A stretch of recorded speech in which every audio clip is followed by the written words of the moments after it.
मैले किताबभन्दा धेरै ज्ञान मैले मेरो बाबाबाट लिएकी छु। मेरो भगवानको हुन् भन्दा मैले मेरो बाबाको नाम लिएकी छु। बाबाको मुख हेर्नुभन्दा पनि बाबालाई आफ्नो मुख देखाउन लायक बन्नु छ। आफ्नो परिवारको ख्याल राख्दा आफैलाई बिर्सिने मेरो बाबालाई, बाबा अब सब थोक म गर्छु, बस हजुर आराम गर्नु भन्नु छ। मेरो बाबालाई त्यो सबै खुसी मिलोस् जुन खुसी हामीलाई हुर्काउँदै गर्दा छुटेका छन्।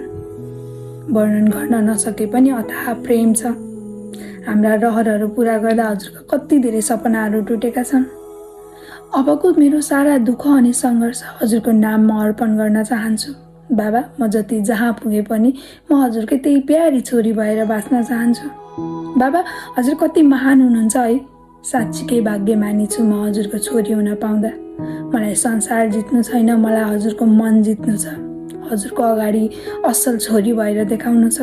बाबा, मलाई हजुरको बुढेसकालको सहारा बन्नु छ। म हजुरलाई आँखा बन्द गरेर विश्वास गर्न सक्छु। बाबा, हजुरलाई अब केही गरेर देखाउँछु। बाचा गर्छु, म हजुरकै लागि बाँच्छु अनि हजुरकै लागि मर्न पनि सक्छु। हजुरको मन राख्नेछु, हजुरको इमान जोगाउनेछु। ढुक्क हुनु बाबा, म हजुरहरूको इज्जत जोगाउनेछु। खुसी लाग्छ नि हजुरको छोरी भनेर चिनिनु पाउँदा, तर एक दिन अवश्य केही गरेर देखाउनेछु अनि मेरो नामले हजुरलाई चिनाउनेछु। त्यो आकाशभन्दा पनि फराकिलो मन अनि धरती जस्तै अटल स्वभाव छ हजुरको। बस हजुरको ओठमा आँसो देख्नु छ। ठुली भएको छैन अझै पनि हजुरकै औँला समातेर संसारका कयौँ भागहरू टेक्नु छ।